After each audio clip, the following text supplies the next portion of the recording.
আজকে কি রান্না হবে? আজকে ডাল, আলু পোস্ত, মাছের ঝাল দিয়ে আর পুদিনার চাটনি করবে তেঁতুল দিয়ে। হ্যাঁ আর হ্যাঁ তাই হোক, ওটাই ভালো হবে আজকে। আমার মাছ বোনা হয়ে গেছে, এখন আলু পোস্ত বানাবার জন্য রেডি করা যাচ্ছে। দুটো আলু নেওয়া হয়ে গেছে আর দুটো টমেটো, দুটো পেঁয়াজ। এখন আমি বানাবো এটা।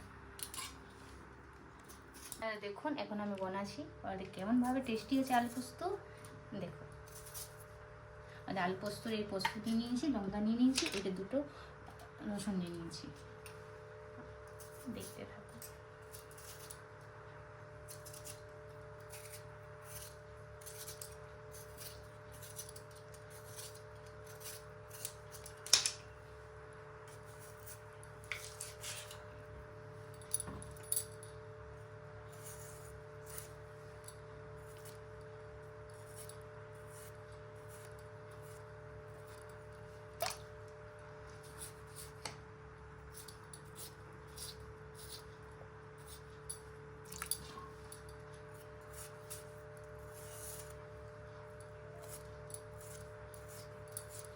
এই সাইজে যদি আলুগুলো বোনা হয় তাহলে অনেক জলদি সিদ্ধ হয় আর অনেক টেস্টি লাগে।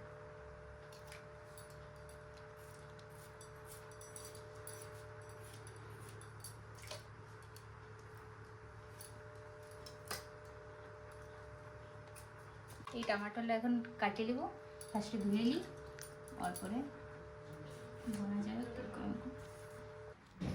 আমরা 4 জন ঘরে আছি, এই জন্যে এই এতলাই আমাদের হয়ে যাবে সবার জন্য, এই জন্য এতলাই বোনা যাচ্ছে। এই দেখুন আমরা এখন আলু পোস্তর রেসিপি করব। এই গ্যাস অন করে নিয়ে কড়াটা একটু গরম হোক।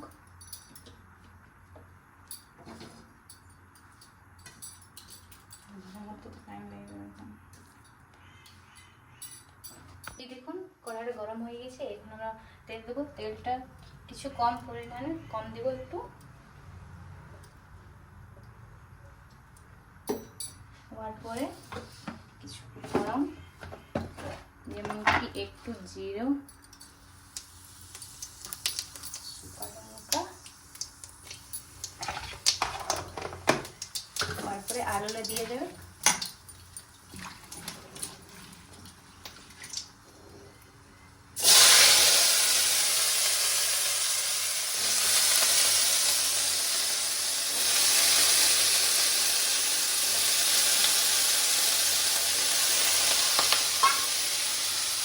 আলুটাকে এখন নেড়ে ফেড়ে ভালো করে ভাজি দেবো, তারপরে পোস্ত দিয়ে দেবো।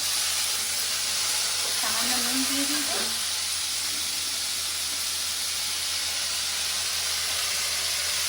সামান্য নুন দিয়ে দেবো, পরিমাণে হালকা হলুদ,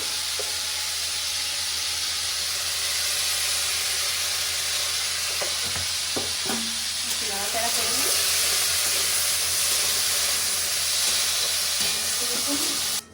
ঢাকনাটা খুলি, এই দেখুন আমার আলু ভাজা গেছে। এরকমভাবে আমি আলু পোস্ত করি, ফার্স্টে আলুটা ভাজি দিই, তারপরে এই পেঁয়াজ আর এই বিলাতিটা দিয়ে করে ভাজে দেবো।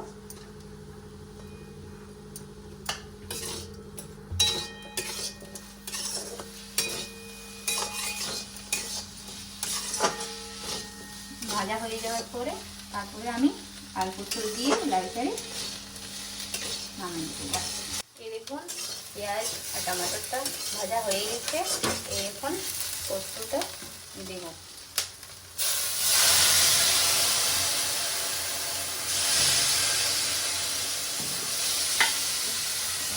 নাড়াচাড়া করবো।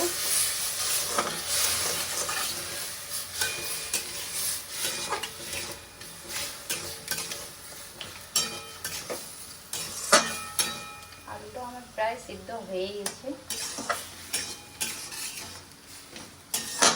আর সামান্য পরিমাণ জল দিয়ে দেবো। ফাইনালি খাবার বনে গেছে, এখন পাপাকে খাবার দিব। আর চলো দেখা যায় পাপা কী করেছে টেস্ট করে। চলো আজকে দেখাচ্ছি কী রেসিপি করেছি। এই ভাত, ডাল, মাছের ঝাল দিয়া আর আলু পোস্ত আর স্যালাড।